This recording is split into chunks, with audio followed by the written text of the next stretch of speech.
Hello friends, how are you all? I hope you all are fine. In previous video, we have studied about simple sentence and interrogative sentence. Now, it's turn to learn about optative sentence and imperative sentence. So, let's start. Optative sentence, इसको हिंदी में इच्छा सूचक वाक्य बोलते हैं। नाम से ही पता चल रहा है ना, इच्छा सूचक वाक्य यानी इच्छाएं व्यक्त की गई होती हैं, है ना। यहाँ पे मन की इच्छाएं व्यक्त की गई होती हैं। जैसे इसमें कौन कौन सी इच्छा होती है? विश हो सकती है, प्रेयर प्रार्थना हो सकती है, ब्लेस आशीर्वाद हो सकता है, कर्स श्राप हो सकता है। तो आइए हम एग्जाम्पल से समझते हैं कि ऑप्टेटिव सेंटेंस में विश, प्रेयर, ब्लेस और ये सारी चीजें इंक्लूड करके एग्जाम्पल्स कैसे हैं। फर्स्ट एग्जाम्पल है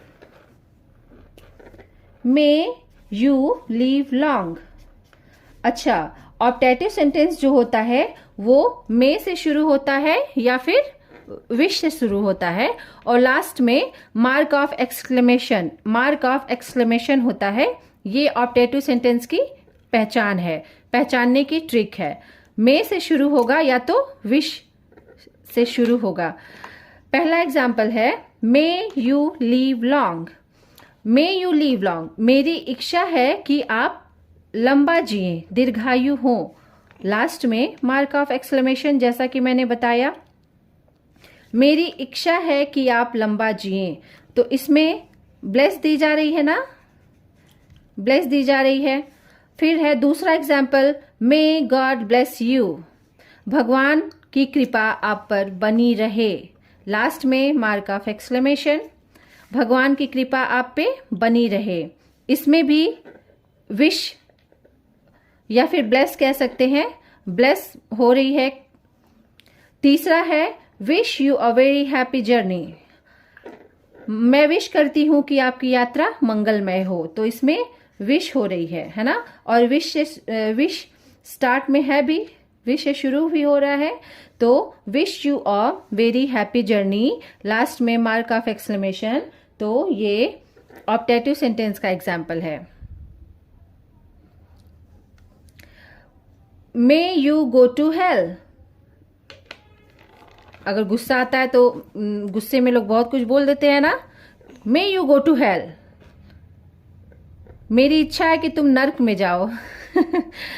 ऐसा बोलना तो नहीं चाहिए, लेकिन गुस्से में लोग बोल देते हैं ना। तो ये श्राप दिया जा रहा है ना, कर्स श्राप दिया जा रहा है। May you go to hell, मेरी इच्छा है कि तुम नर्क में जाओ। तो ये भी इच्छा सूचक वाक्य है। ऐसी इच्छा आप लोग मत करना, ठीक है। हमेशा गुड विश रखना। अब हम इंपरेटिव सेंटेंस के बारे में पढ़ते हैं। इंपरेटिव सेंटेंस नाम से ही पता चल रहा है, आज्ञा सूचक वाक्य। यहां पे क्या था? ऑप्टेटिव में था इच्छा सूचक वाक्य, इसमें इच्छाएं व्यक्त की गई होती थी। इंपरेटिव सेंटेंस में आज्ञा सूचक वाक्य, आज्ञा दी जाती है। कैसे आज्ञा दी जाती है? ऑर्डर, आदेश दिया जाता है। रिक्वेस्ट को हिंदी में क्या बोलेंगे? निवेदन किया जाता है। कमांड, ऑर्डर दिया जाता है। कमांड मतलब strict order, we can say strict order. Okay, so imperative sentence आज्ञा दी जाती है, वो ऑर्डर हो सकता है, रिक्वेस्ट हो सकता है, कमांड हो सकता है। Let's see with some examples. First example is open the door, दरवाजा खोलो। अच्छा, इसमें एक बात ये होती है, सब्जेक्ट मैक्सिमम सेंटेंसेस में इंपरेटिव सेंटेंस के सब्जेक्ट छुपा होता है, हाइड होता है, और वो सब्जेक्ट होता है यू। इसमें दिखता तो नहीं है, बट इंटेंशन उसका यू का ही रहता है। यू इसमें हाइड होता है। जैसे ओपन द डोर, दरवाजा खोलो, तो हम किसी सेकेंड पर्सन से ही बोलेंगे ना कि दरवाजा खोलो, और सेकेंड पर्सन क्या होता है? यू होता है। तो यू ओपन द डोर, तो इसमें सब्जेक्ट छुपा होता है। सीधे वर्ब से शुरुआत होती है सेंटेंस की, और लास्ट में फुल स्टॉप होता है। कुछ कुछ सेंटेंसेस में मार्क ऑफ एक्सक्लेमेशन भी होते हैं, बट मैक्सिमम में फुल स्टॉप होता है लास्ट में। तो ओपन द डोर, दरवाजा खोलो, ऑर्डर दिया जा रहा है ना, ऑर्डर दिया जा रहा है। जैसा मैंने बताया, ऑर्डर, रिक्वेस्ट, कमांड के लिए इम्परेटिव सेंटेंस का यूज करते हैं। तो ओपन द डोर, दरवाजा खोलो, पहला एग्जाम्पल। दूसरा example, please get it for me, कृपया मेरे लिए ये ले आइए। तो यहाँ पे रिक्वेस्ट किया जा रहा है ना, प्लीज कृपया, गेट इट फॉर मी, मेरे लिए ले आइए, तो यहाँ पे रिक्वेस्ट किया जा रहा है। Next example, wait for me, मेरी प्रतीक्षा कीजिए या मेरी प्रतीक्षा करो, यहाँ पे भी रिक्वेस्ट की जा रही है। गेट द फ्लैग क्विकली, अब ये बात से लग रहा है ना कोई आर्मी वाला कमांड दे रहा होगा। Get the flag quickly, command जैसा लग रहा है ना, तो यहाँ पे ये कमांड है, ठीक है। Do not make a noise, शोर मत करो, यहाँ भी कमांड लग रहा है, शोर मत करो। क्लास में टीचर्स बोलती है ना, do not make a noise in the class, है ना। उसके बाद है next example, you should follow the doctors advice, यहाँ पे एडवाइस दी जा रही है। एक चीज मैंने यहाँ पे भूल गई हूँ लिखना, एडवाइस, इसमें एक एडवाइस भी होता है, ठीक है।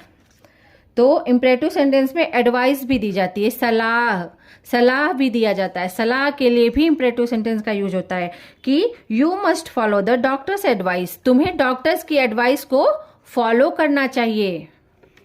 नेक्स्ट एग्जाम्पल है, bring me a glass of water, मेरे लिए एक ग्लास पानी लाओ, ऑर्डर दिया जा रहा है। अगर बोला जाता please bring me a glass of water, तो क्या होता, रिक्वेस्ट, है ना। प्लीज रहता तो रिक्वेस्ट होता, ऑर्डर है, bring me a glass of water, मेरे लिए एक ग्लास पानी लाओ, ऑर्डर हो गया ना। ओके, आज के लिए इतना ही। अगर आपको मेरी वीडियो अच्छी लगती है तो प्लीज़ सब्सक्राइब करें और लाइक करें। Thank you.